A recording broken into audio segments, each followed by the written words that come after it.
আজকের তাপমাত্রা ছিল 10 থেকে 11 ডিগ্রি সেলসিয়াস, আর কুয়াশার পরিমাণটা তোমরা দেখতেই পাচ্ছ।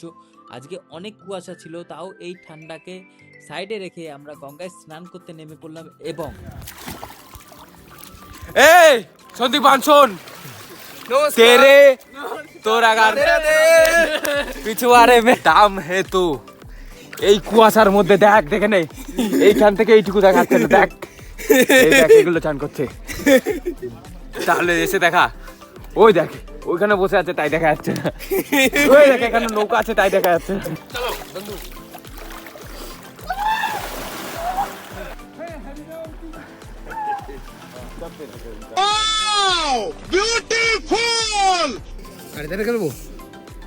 যেখানে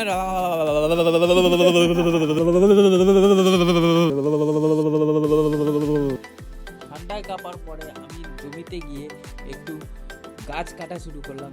বাড়ির কাজ করতে আমার প্রচণ্ড ভালো লাগে। আজকে দেখাবো তোমাদের মঙ্গল পাণ্ডের একটা ছোট্ট review. Welcome to incredible thoughts, আবার একটা বেকার ভিডিওর সাথে চলো দেখুন।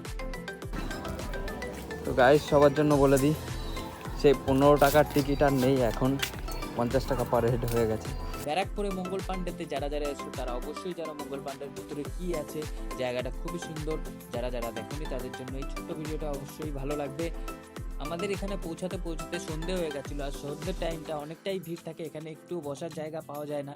যাই হোক, এখানে সবাই সন্ধ্যের সময় প্রেম ভালোবাসাটা একটু বেশিই করে। তোমরাও আমার ভিডিওটাকে ভালোবাসা দিতে পারো যদি তোমাদের কাছে থাকা সাবস্ক্রাইব বাটনটিকে ক্লিক করো, আর ফেসবুক থেকে দেখলে অবশ্যই ফলো করে নেবে। লাস্ট আমরা মঙ্গল পাণ্ডে ঘোরা হয়ে গেলে তারপরে এখানের মন্দিরটা দর্শন করে এবং গঙ্গার ঘাট দর্শন করে বাড়ি চলে। আর দেখা হচ্ছে কালকে নতুন একটা ভিডিও, নতুন একটা গল্পের সাথে। Tata, bye bye, good bye.